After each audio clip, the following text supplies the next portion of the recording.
Before you can create a healthy relationship with others, you first have to create a healthy relationship with yourself. Welcome to Let's Talk About It with your host, Dr. Janie Lacy. Janie is a nationally respected psychotherapist, and on this show, she and her featured guests will help you discover and break patterns in your life that can contribute to self-sabotage and unhealthy relationships. Now, here is Dr. Janie Lacy.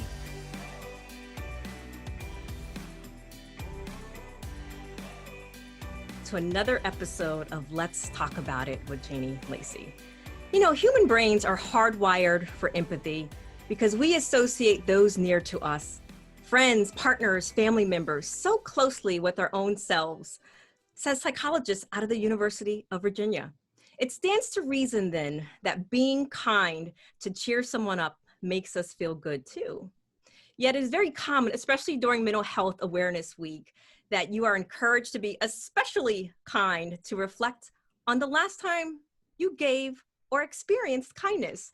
Kindness strengthens relationships, develops community, deepens unity, and moral elevation. Affectionately known as the lexicon contagious, it is the cornerstone of our individual and collective mental health. Today, our guest is going to help us understand and explore this hidden superpower and how kindness makes you win at work and connects you with anyone. Adrienne Bankert is an Emmy-award winning journalist, author, and speaker. She's a national correspondent for ABC News.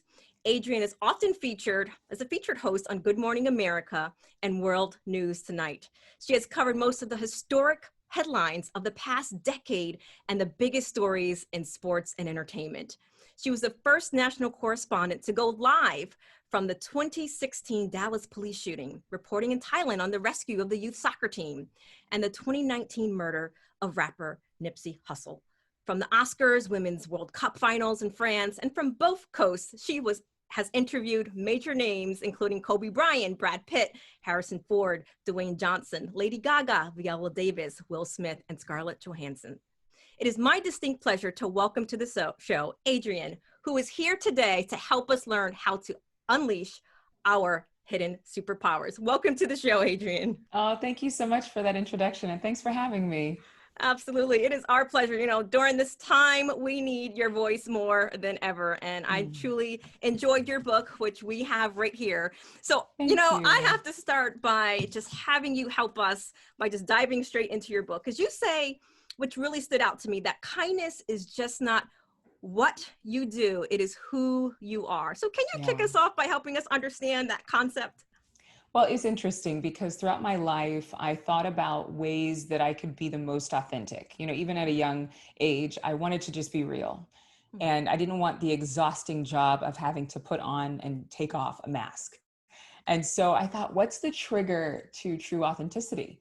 How do you make this super simple? Because I think a lot of people who are into mental health, who are into meditation, have excellent exercises, right? For how we can cope with problems and how we can be more positive. But a lot of times it feels like it's too hard. It feels like it's too systematic. And I thought, surely as people, we were meant to be real. So what's the trigger? And the trigger for me was being kind. Because when you think about being kind, that is your highest and best self. That is the person that your parents wanted you to be. That's the person your parents wanted you to marry. That's what you consider one of your top 3 things that you want your kids to grow up to be. So I thought, wow, when you're kind, you are being you. And looking up the definition of kindness, seeing that it wasn't just thoughtfulness and consideration, but it was also nature, natural propensity, and determination.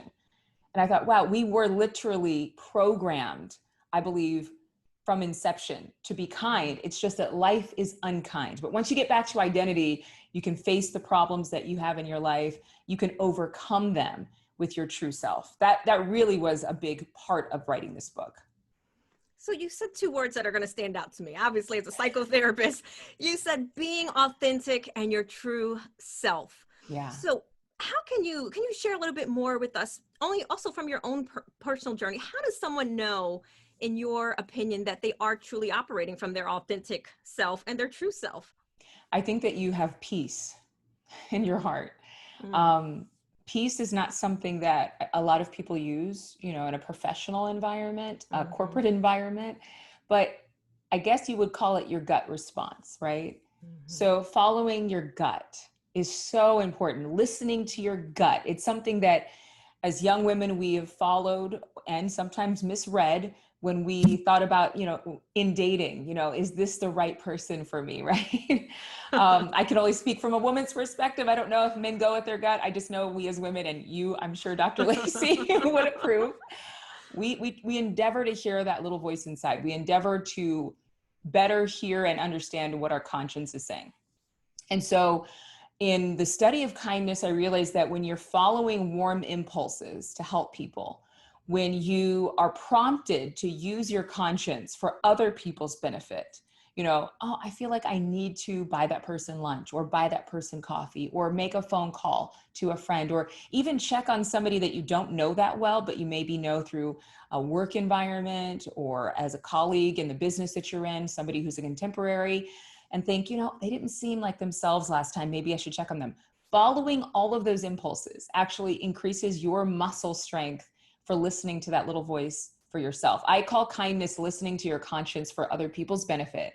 And as you do it for other people, you actually develop an intuition for your own life, your own crossroads moments, and listening to that voice so you know what's right now. So essentially, our kindness and our authentic and our true self is already inside of us. So it's about us getting in touch with ourselves. And then that consciousness will be the outpouring, that little nudge that says, to your point, buy that lady a coffee, ask her how she's doing, or even smile at her when I think about muscles, the muscles in our face. We need that more than ever too. I mean, we're all covered up in masks in public, but when I think about the fact that we're on Zoom calls more often, we're in interactions like this, where we're meeting people for the first time on a screen. It's like, hi, how are you? And endeavoring to have the most connected moments, even though things are not as connected in, real life. I think that smiles mean so much more. One of the practical applications to kindness that I've been encouraging people to do is send a video text. Video works for TikTok, video works for Snapchat, video works for Instagram, video works for Facebook. And yet we still have just those words on a screen when we're connecting with people who we deem important to us, whether it's for a sale or it's for a marriage or it's our kids. But what a difference it made when I noticed that if I sent a video text and sent a text message, 10 to 15 seconds, and just let somebody know, hey, I'm thinking about you. You're amazing. And I can't wait to see your face. It just created a moment instead of just a checklist item in communication. Just takes 10 to 15 seconds to create that video and you can make someone's day. It's so true. And they'll see a face rather than what they see when they go to the grocery store or the post office, which is just a piece of fabric across somebody's grin that they can't see. So it's like, how can I create more human interaction in a practical way that doesn't take me so long? Oh, I can send video. Hello. That's what I'm compelled to watch every waking hour of the day with my phone right next to my bed, on my nightstand or in the bed with me. And I thought this is a no-brainer. So just one practical way that people can stay connected and keep smiling. Well, practical ways are great because it's something that we can remember and we can do. So, because most people do think that they know what kindness looks like, but how can our viewers and listeners, in your expertise, hey, you wrote the book on kindness, can start to be kinder, especially during this current, world climate and all the state of affairs that's been going on this year? Yeah, I've been thinking lately, because I just read an article about how when you're so positive, it could be a negative. When you're too positive, when you just say, oh, it's all working out, it's going to be fine, that can be a negative. And I understand that side of things. I really do, because I've never been, somebody who's, I would call myself somebody who's not super warm and fuzzy, even though other people would say, yes, you are. I'd say, no. I don't think of myself as super warm and fuzzy. I think of myself as pretty practical, spontaneous, but very direct. And I've had to learn how to wrap my directness in a warm and fuzzy blanket sometimes for people, or make it more gentle. So I think that when you're sharing conversations with people, it's okay that you're not Mrs. Pollyanna, for those of you who remember watching that movie, or you're not somebody who says everything with that, sweetness in their voice. Be yourself, but just take it from that other person's perspective and think about how they communicate, and maybe wrap it in that warm gentleness that might not come naturally to you. You're going to have to practice it. That's one side of things, right? And the other side of things is you can be an optimist with empathy. You can relate to people. You can acknowledge that there are problems in the world because they're not something you can ignore, right? However, you can still remain optimistic and kind. The world needs people who can keep their cool under pressure. The world needs people right now who can be problem solvers. And it's a proven fact, if you look at psychotherapy studies, if you look at psychology studies, that when you panic and when you are enraged, it is really challenging to communicate, and it's really challenging to hear someone else. It doesn't make you bad. It doesn't mean that your feelings aren't justified for yourself. That's your perspective, and you deserve that ability to express yourself. However, a lot of times for me, when I've had an intense and heated moment with somebody, I have to step away and I have to come back when I'm more level-headed. And so it's like, let's be real here. The same things that apply in a personal crisis, with all the motivational talks that we listen to and all the inspirational speakers we subscribe to, they do work in a global situation as well. They work in a global crisis. Kindness works whether you're going through something personal, one-on-one, in your family, or facing this crisis. We need to remember to keep lighting the end of everyone else's tunnel while we are creating a light for ourselves as well. Remember to light the end of someone else's tunnel while we're lighting it for ourselves. Yeah. And then the other thing that I'm hearing that I think is really important is that we can be kind and authentic in our true self, and it doesn't mean we have to be fake in a sense. Yeah. Because I think, to your point, sometimes people can hear certain types of terms and they think, well, I'm not going to be fake. I'm going to be who I am. Well, you can be who you are, but still be kind. Yeah, because the fact is that we're all different. I'm from a big family, and when you come from a big family, typically there's at least one strong, big personality. And I know I'm one of them. I'm not the only one, but I'm one of them. And I've had to learn to speak to different people in different ways, because just because I have a strong personality or a very loud, I like to talk, there are people who are quiet. And those are the ones I've learned need to be heard. And so the quieter ones, the thinkers, the processors, I use my strength now in communicating in a more upfront way to endeavor to get the quiet ones to open up, because they can teach me something that I don't know from my perspective and experience. So that means we also have to be present and notice the people who are around us, and that the world doesn't revolve around us. Yeah, situational awareness is a big part of kindness. There you go. Mm-hmm. And you mentioned about having a big family. So you have a chapter titled "Someone is Always Watching," and you said it was said to you by your mother. Yes. How has that influenced your life in this book? I think it influenced my whole career. I think without knowing it, your parents will actually give you wisdom for the rest of your life based on your destiny. I think it's something that starts around this age of your son, 8 years old to 12. You can start to look for clues for their own destiny, but also you're going to start to say something to them. And without knowing it, it's going to stick in their mind a little differently than it would at age 2 or 4 or 6. And they're going to process the world differently based on your advice or your instruction. So my mother started saying, "Somebody's always watching," when I was a young child. And she said it many years into teenagehood. I remember her saying it. And she said it almost in a way to put the fear of her or God in me, like, you better not be doing something because somebody's always watching. But she also said it in a really gentle way to just remind me that, Adrienne, you're a role model. Adrienne, your brothers and sisters are watching you. And so unknowingly, that was preparing me for audiences that were invisible. We're on television, we don't see our audiences, but they're very much there. We're on social media and we have massive audiences that we'll never see face to face. And everything that you post on social media, I've encouraged people to practically see that social media, virtual reality, what goes on online, is just as much reality today as a face-to-face interaction. So don't see this wall up of like a fourth dimension where this doesn't matter. It matters very much. And it matters so much that it's akin to a handshake.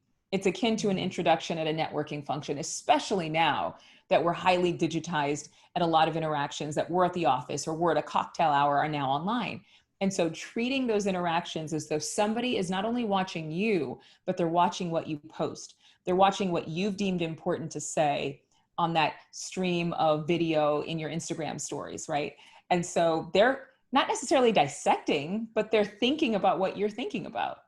And they can read between some lines. And so I always run whatever I'm going to post through my kindness filter and think, is this something that would be right to post? Is this something that would be kind to post? Is this something that would be appropriate to post?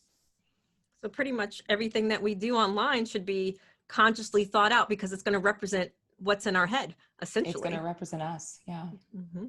And then you mentioned about mom putting the fear of God in you, so to speak. So with that being said, how does faith play into not only your life, this book, but with being kind? I think that for me, kindness is so universal. You know, it reaches across every person, no matter what their beliefs are, atheist, you know, if they believe in a Christian faith or a Jewish faith or Episcopal, I'm just trying to think of the different, a Muslim faith, I mean, there's nobody left out with kindness. And so to me, I think the beauty of kindness is that no matter what your background is, you subscribe to it in some fashion, because it's about treating your neighbor correctly. It's about being a good human. It's about leaving a legacy for those who are watching you, your children, or those who you are an influencer for, your mentors, your mentees, your role models, right? So I think for me, it's a sign that we are all connected and that we are all seeking something bigger than ourselves. So then, you know, we're talking about this year, you know, so many have experienced loss, right? And there's been a lot of frustrations. There's anger with a lot of the protests that were going on this year, disappointment. So what would you say to that person who feels all of those emotions as we, you know, talk about the universal principles, but they find it challenging to be kind because they're not even kind to themselves, Adrienne? Like, what would you say to that person? Well, first of all, you do need to be kind to yourself. A big part of this, and in times of my life where I was the least kind, because writing a book on kindness doesn't just make you this kindness expert, but without showing you where you're not kind, right? It's a very stringent process of looking at yourself, self-reflection, when you write a book on kindness. Like, oh, wow, I should have done that a little bit more thoughtfully, or said that thoughtfully. And so in the times where I wasn't as kind as I should have been or could have been, it was when I wasn't taking care to be kind to me. You know, a lot of times I noticed when people would not show me the respect I thought I deserved, I realized I wasn't respecting myself. And I had to look at those different areas of my life with honesty. And so for anyone feeling the grief, number one, I want you to be kind to yourself. I want you to take time, because if you don't take care of yourself, meaning, you know, practicing meditation or whatever it is that feeds your soul, making sure that you go, if you can, to a spa or get a massage or get your nails done, something to make you feel good, getting your hair cut regularly. I just got my hair cut today. I have to tell you, I was a little bit scared because I didn't want to lose more length, but I said, man, my hair feels like it can like breathe in oxygen again. It's been so long since I had a haircut because of the pandemic and because of closed businesses. But treating myself, taking care of myself in that way has allowed me to not take it out on other people. And watching women who work very hard and who take care of their children in addition to a career and who nurture everyone but don't have time to nurture themselves taught me that at an early age. And I think it's really vital that we teach this even in schools, to show people that you're valuable, and you're so valuable. I want to make sure that you are nurturing yourself. You're eating healthy food. You're making decisions for yourself as if you were your best friend. That's part one. It keeps you a lot more able to handle the stress of life. Part two is, because of grieving, and it's been a collective grieving for different reasons, for different communities, for different neighborhoods, for people of different backgrounds. There's a portion of chapter 10, Kind Resilience, that actually speaks to how you should treat people who are going through grief and loss, and how you can. It's not a you should do this or else you're not kind. It's more of a, these are the suggested practices that I found, because when people are going through grieving and suffering and mourning, really, loss, they often forget the things, the simple things. I've heard a lot of people, including protesters, you mentioned that, who came from those protests completely drained, just depressed and somber and wanting to hide under the covers, just taxed with everything that they're facing and everything that they're talking about. I mean, it is not an easy conversation. And so to treat people with kindness can include you taking care of those things that they may not see because they're going to a mission. They're on a cause. They have a focus. And I noticed that it's as simple as ordering them lunch or dinner, saying, you know what, let me get food for you so you don't have to think about it. For people who are grieving in terms of a family member who has suffered COVID, the contraction of that disease, whether they're in the hospital or whether they lost a loved one to it. I have people in my life, many people do. It's as simple as saying, is there anything I can do for you? Can I take your car to get washed? And I'll fill up the gas tank. It's those things that could be overlooked because there's way bigger fish to fry. And for people who are traveling, a lot of people are nervous about travel, but some people are traveling and maybe they have to travel out of town for a loved one. Buy a plane ticket, use your points. You know, so many of us have points that just stack up and we're not traveling. Why not collect some friends together and do that? I have an assistant. She actually spent money, her and her other mutual friends, to buy meals for furloughed workers who she knew.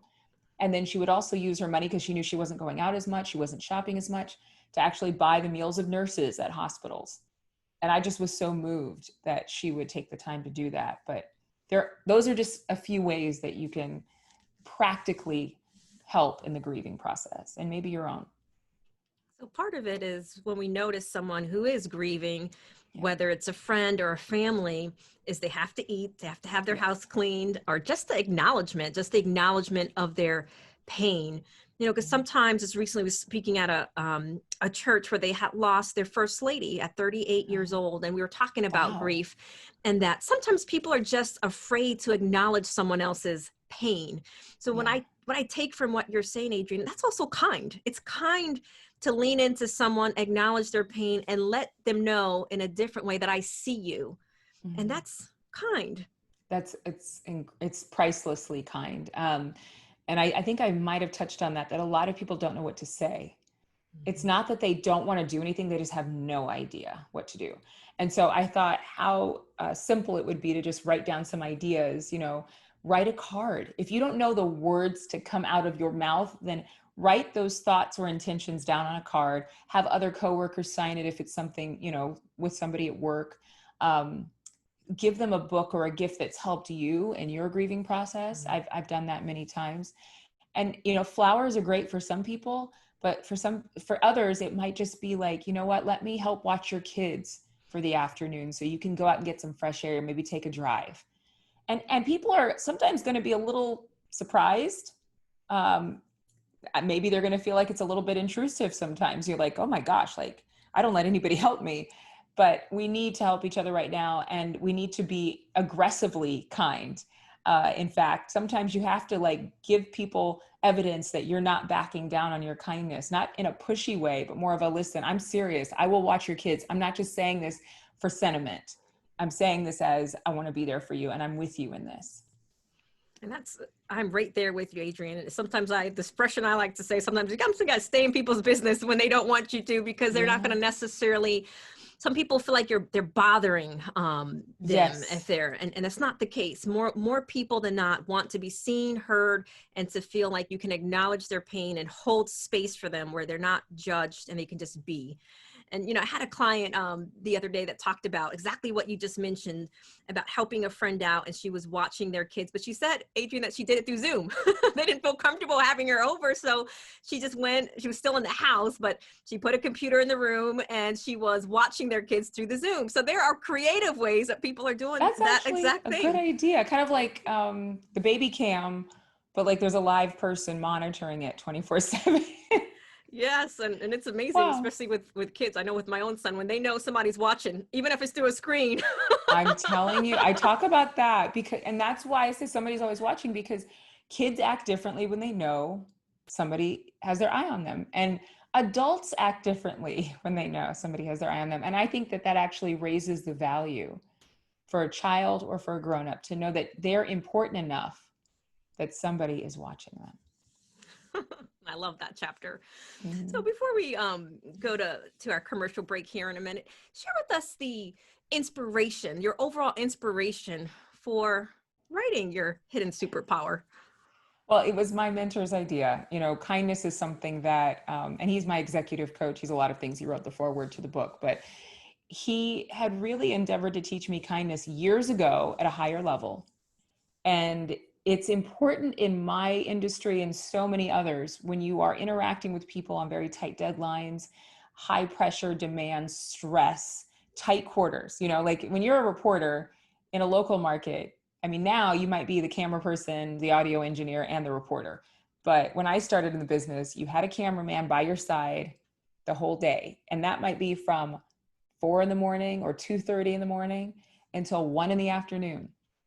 And that's a long time to be with somebody in close quarters. And so you either will learn kindness or you will not. And the opposite of kindness can be an apathy. It can be a pessimism. It can be just kind of numb, like just not socially engaged at all. And I didn't want that. I wanted to be able to kindly influence people and to make a difference in their lives and make it enjoyable to work. And so a big part of this was just seeing that in an industry where things can be really intense, no matter where you work, you can be a game changer for people when you apply kindness. And that was really the inspiration for it all. You can be a game changer. Yeah. We have to say that again. When you apply kindness, I think sometimes it's underrated and it means so much and it makes such a difference because it reminds me of Maya Angelou's, her sayings. People won't remember necessarily what you say, but they'll remember how you feel. And it sounds exactly what you're saying to us today. Yeah, people remember that. And it really can be the only thing they see that day. Your kindness could be the one moment of light that they have. And how far will that carry them? It'll make a difference. That's the big thing. It'll make a difference. It does make a difference. There's been so many stories that I've heard just in as a psychotherapist, where someone was contemplating suicide or they were contemplating just not wanting to be here anymore. And someone smiled at them or someone was kind to them. And in that moment, it shook their thought process up because I look at it as someone saw them in that moment. So you never know who in that moment, if you smile, you acknowledge, because sometimes, pre-COVID, especially, we're walking around with our phones and not necessarily looking at the people around us. So sometimes it's taking that moment and smiling or acknowledging that person around us. That's so true. I'm a big believer in what you just said. Huge. Well, that's why we are talking to you. You wrote the book, Your Hidden Superpower. So we are going to take our commercial break, and we are here with the author of The Hidden Superpower, and she's going to continue to help us during these times. So we'll be right back. Are you often attracted to unavailable partners? Feel like you can't stay but can't leave a toxic relationship? Obsessed with thinking about a current or former lover? Feel resentful that you're always taking care of the other person? The Woman Redeemed Therapy Program is for women who want to break free from toxic relationship patterns so they can find the love they truly deserve. This program is a safe, nurturing environment essential for building self-worth and acquiring the tools to work through challenges and create your best self. We invite you to begin the journey today to start building the new you. Call 407-622-1770 or visit lifecounseling.solutions.com. That's lifecounseling.solutions.com.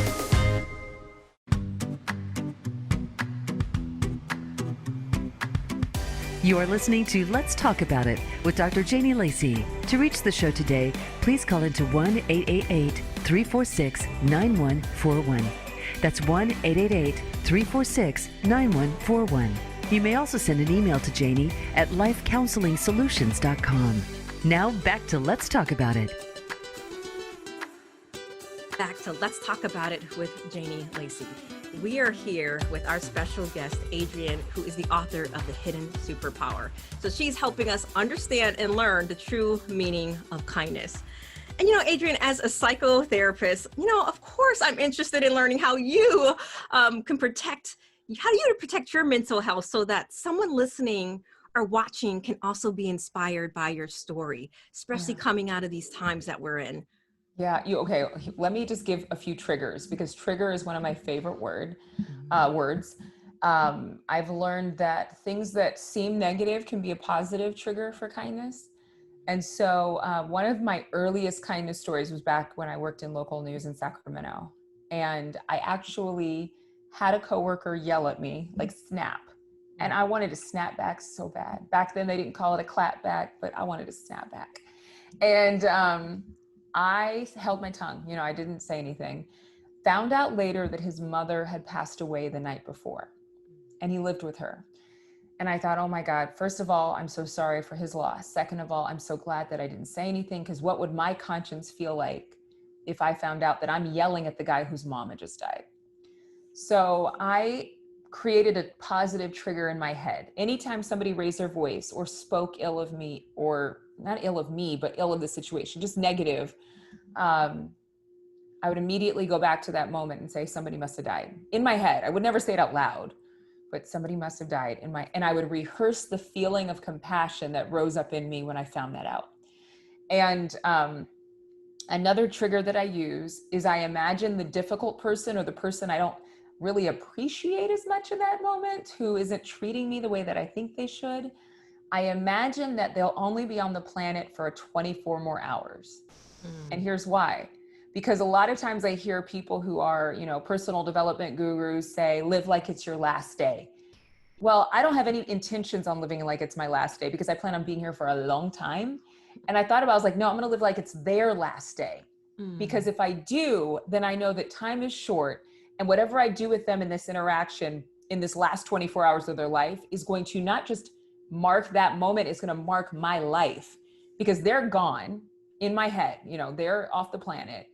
But I still have to face the feelings and the words that I said to them in their last 24 hours. How would I feel if they were going to die tomorrow and I just cut them with my words? How would I feel if I can't make amends? How much guilt would I carry? I can't afford that in my life. I can't afford that much regret. And so I know this is large and it seems dramatic, but I've learned with the mind, you have to make things really big in order for them to really sink in. It's not something like, just take a quiet moment, that doesn't work for me. When I was a kid, my mom would say, Adrienne, if you're angry, just punch a pillow, because she didn't want me to mess up my knuckles if I hit something like a person or a wall. And so she punch a pillow, to not let your anger cause damage. Right. But I would have to trigger myself to stay in a space of compassion, because I've been there on somebody's deathbed. I've been there when a loved one or a coworker has died within 24 hours of my talking to them or a visit. I've been there. And I'm glad that happened to me at a young age, because it put a button in me for compassion, because I know how much compassion rises up in me, even for people who are difficult, even for people who have a past that isn't so pretty, when I know that they have short time. And those are just two ways that I keep my mental health in check, because it's easy to get really upset and to go nuts. And then my third way of calming down, if I feel out of control, or I feel sad, or I feel depressed, or I feel any of those feelings, is to reach out. Because the feelings that we feel that cause us the most mental anguish are feelings that isolate. And isolation is a lie, because again, right now we're going through extreme isolation, but there are ways and methods to stay connected. And for anybody listening who doesn't feel like they have a friend, who doesn't feel like they have a tribe, there are a number of resources online. I'm sure that you share them here, but please call a hotline, call a coworker, call somebody. My biggest pain, or my biggest heartache during this time, has been for the people who feel alone. And loneliness comes in many different ways and many different shades, but it's for the people who feel alone, because I know what that feels like. I have family members who've gone through that kind of isolation and mental anguish. And I fight for them. This kindness message, I really do fight for them, because it is the worst feeling in the world to feel like you don't have somebody to call. Psychological isolation for a lot of people have brought up, through this pandemic, a lot of mental challenges. Yes. And we've had an uptick in mental health services as a result. So I appreciate you saying that. And then you also reminded me of, in the 7 Habits of Highly Effective People with Stephen Covey, he talked about a story where a father was on the subway, actually in New York City, with his 3 young sons, and they were just rambunctious. They're running around the car, the cable car, just doing all types of stuff on the subway. And the people on there were being annoying. They were annoyed, and they're wondering, why is this father not controlling his children? So as he was leaving, getting off at his stop, someone had asked him, and he said, their mom just passed away in the hospital, and I haven't told them yet. So to your point, you don't necessarily know what people are going through. Yeah. And, and during this time, just being kind, leaning in and letting people know. And I appreciate that message. You're not alone, even though you may feel alone, because that psychological isolation says that nobody gets me, nobody understands me. And then there's shame. And then you further isolate yourself, which leads to depression and then leads to a lot of other mental challenges. Yeah. And I just want to clarify, because I don't want anybody to think that I take lightly real isolation, that it is, when I say it's a lie, I don't even know if that's the right way to say it, because it's a very real feeling, and it's happening all over the country and all over the world. It's happening for the people who are dying inside of hospitals, who can't be with their family. I mean, it is literally cutting people off. And so I don't want people to think that it's not tangible. I just want you to know, to fight to believe that there's someone on the other end of that phone. There's somebody in your life, in your circle of friends, and that's why it's so important to me to show kindness, because there are many people who face and fight loneliness who are professionals, who go to work or work from home every single day. Everything looks fine on the outside. They're smiling, they're wearing nice clothes, but they're the walking wounded. And they feel rejected. They don't feel accepted. They don't feel like they have a tribe. And I understand that this is very real. So again, I don't want to say it like isolation's a lie, like everything's going to be fine, kind of like our earlier conversation in the first half hour. I don't want you to mistake those words. For those listening, I just want you to hold out hope that what is more true than the isolation is that not only are you worth not giving up on yourself, but there's somebody on the planet who still believes in you and needs you more than your pain. I'm telling you that the pain is so deceiving, because it causes us to think that nobody cares. It causes us to think that we don't matter. It causes us to think that somehow our purpose got lost when we got sidetracked, or when our marriage failed, or when things didn't go the way we thought they would in our career. But for me and for so many others, I am telling you that one of the greatest gifts in the world is knowing authentically that there is nobody like you. There's nobody who's ever going to be like you for the rest of all history, for the rest of all time. And so you, by yourself, maybe you feel alone, but all by yourself, you are the most unique you that will ever exist. There is no one who can duplicate you. And you might just hold the answer and hold the key for someone else's truth. And so please don't forget that. So don't lose hope. And essentially turn, even if it doesn't feel that way in the moment, your pain can be turned into a purpose. Just hang on. I really appreciate that, because someone needed to hear that tonight.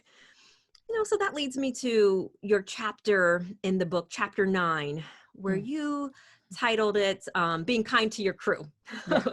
If we kind of transition to being kind to your crew. And in that opening line, you have many of us, if not all of us, fall prey to career baggage.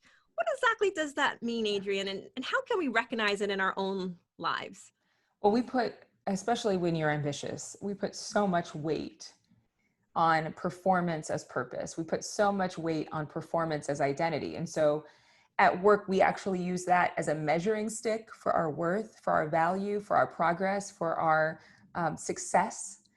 It's very challenging to separate yourself and your identity from what you do, for most people. Because of that, it is so crucial that we understand who we are authentically, the kindness identity, purpose-centered identity versus performance-based identity. Because the other side of performance-based identity is feeling very terrible for every mistake you've ever made in your career, feeling horrible because you didn't make it far enough, or you didn't reach a goal by a certain age. And you work with other individuals who are facing that same conundrum. And so you'll be in an interaction with somebody, and there'll be tension, or there'll be an argument, or there'll be miscommunication. And it has nothing to do with either one of you. It's based on how the last boss communicated with you. It's based on how the last manager spoke to you.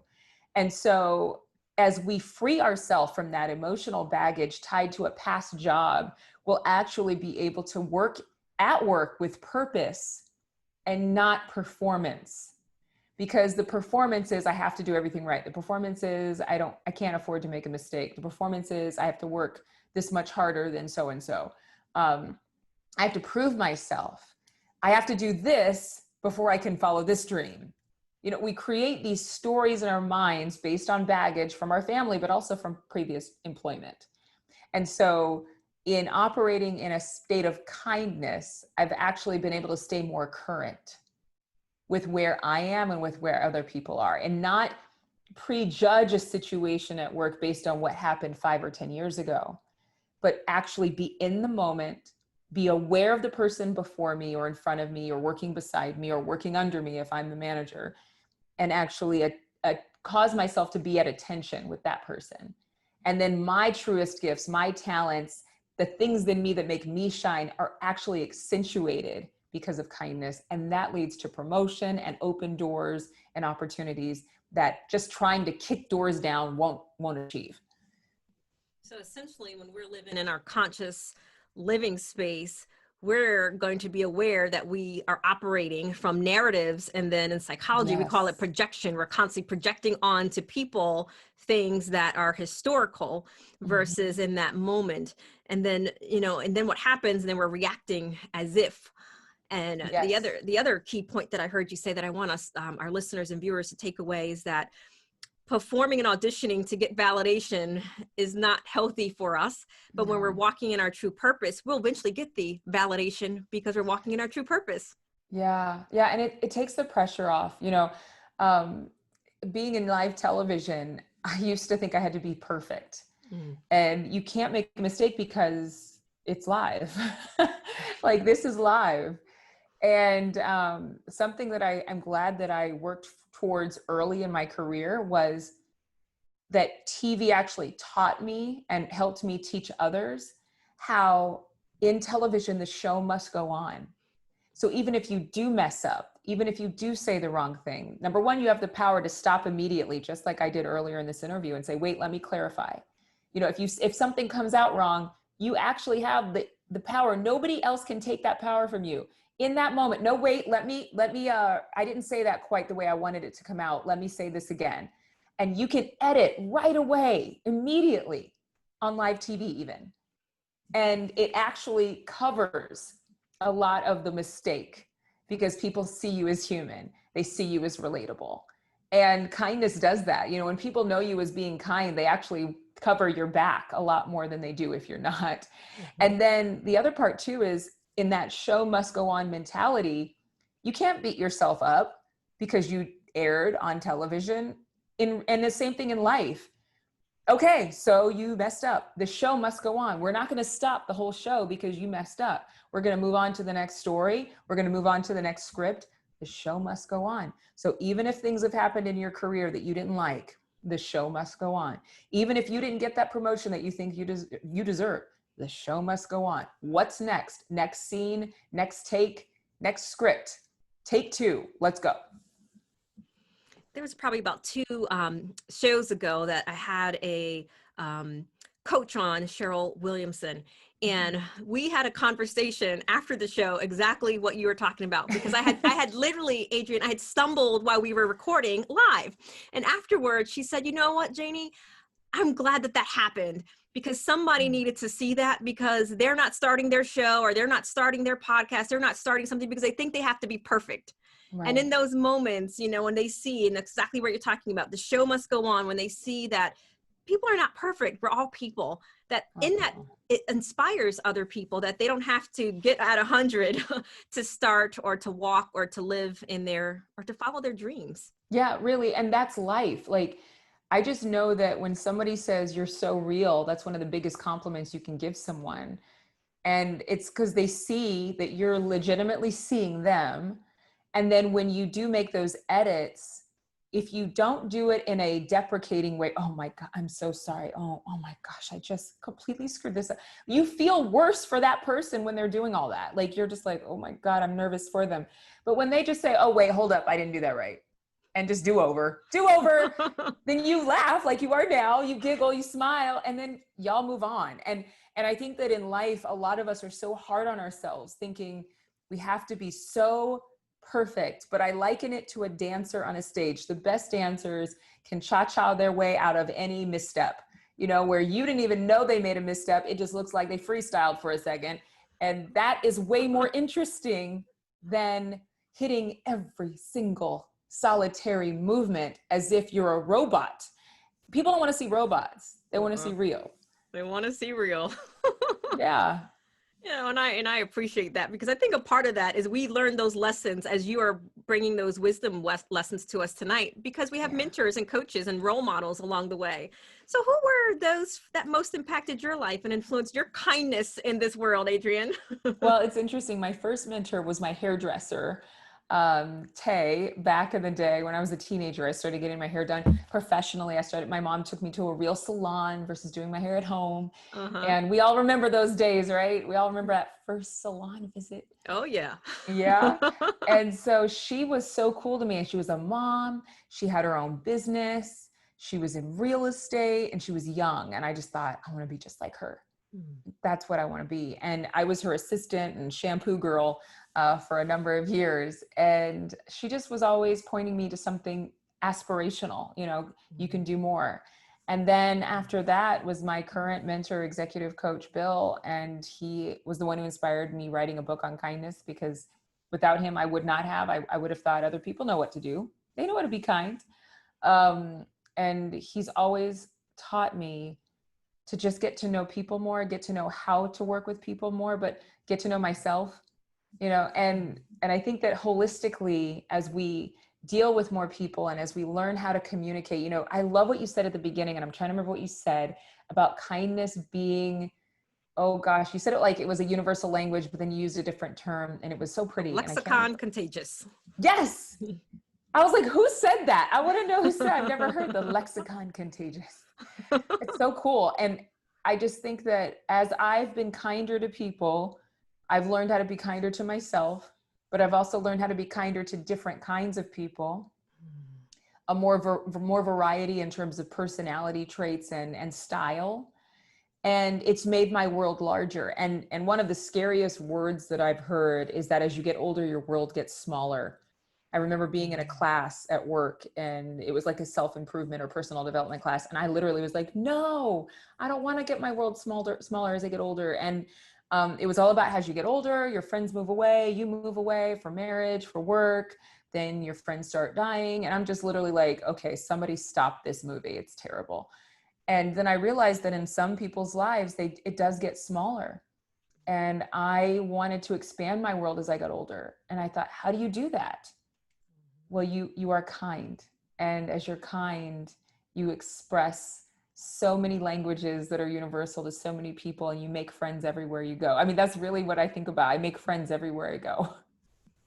So when you're conscious and you get to know yourself, then when you encounter different people, as you have different people across the country, around the world, you're still going to be kind because you're conscious and you know who you are and you know how to move in that space. And then that means you don't take everything personal, is also what I hear from that message. Yeah. I mean, well, and you're kind enough to forgive yourself, because you're going to mess up and you're going to have unkind moments. Some of the strongest words that I heard from myself is when I said one day I wasn't kind enough. I was like, oh, I'm not kind enough. And I thought, really what I'm saying is I'm not enough. Just because you have an unkind moment doesn't mean you're not a kind person. It means you had a bad moment. So get right back where you left off and remember that it's not about a scorecard. It's about this growth journey where you're developing muscle memory. And pretty soon you'll have a knee-jerk response of kindness and compassion more times than not. It's not about the scorecard. It's about you building that muscle. I like that. There's a section in the book, and we can't discuss kindness without discussing this part. And that is what kindness is not. And I wonder for you, what can you share with us? Kindness is not. What can you share with us? Kindness is not being a doormat. Kindness is not just being quiet all the time. Kindness is not being someone you're not, or being just a percentage of who you are to appease people. Kindness is not people pleasing.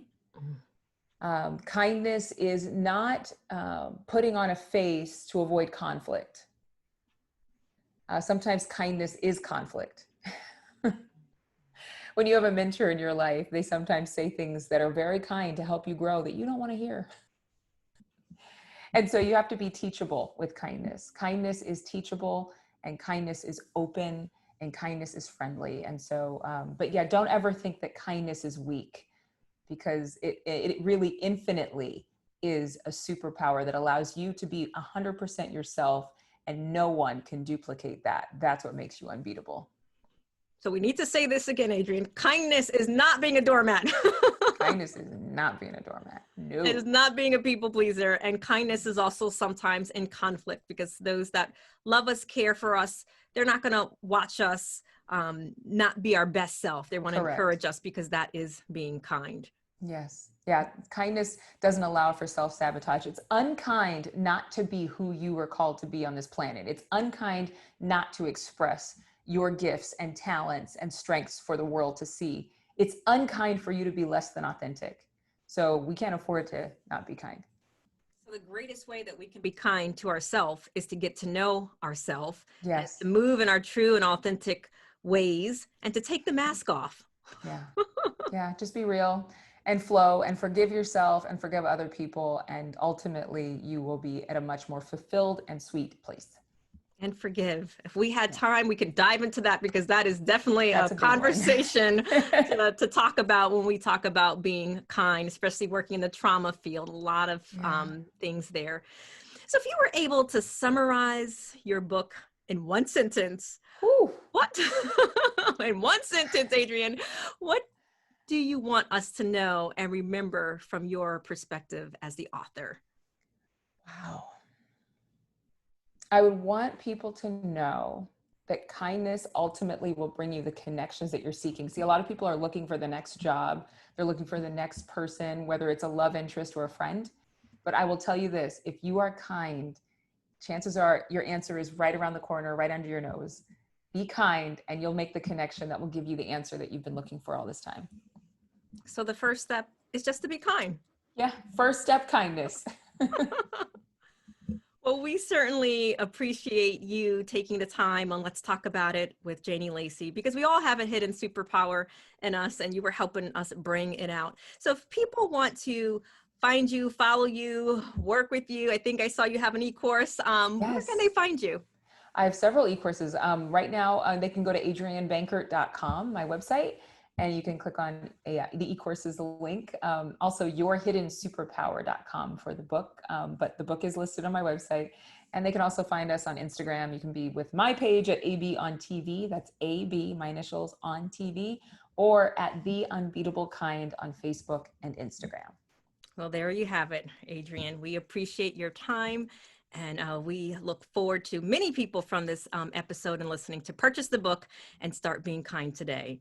Because in these current times, one of the important lessons that we can learn is the importance of being kind to ourselves and others. In the words of Adrienne, no matter where we go and what we do, as we come to a greater knowledge of kindness, we will be supercharged to overcome any odds. So until next time, as I continue to embed kindness, this is your host, Janie Lacy.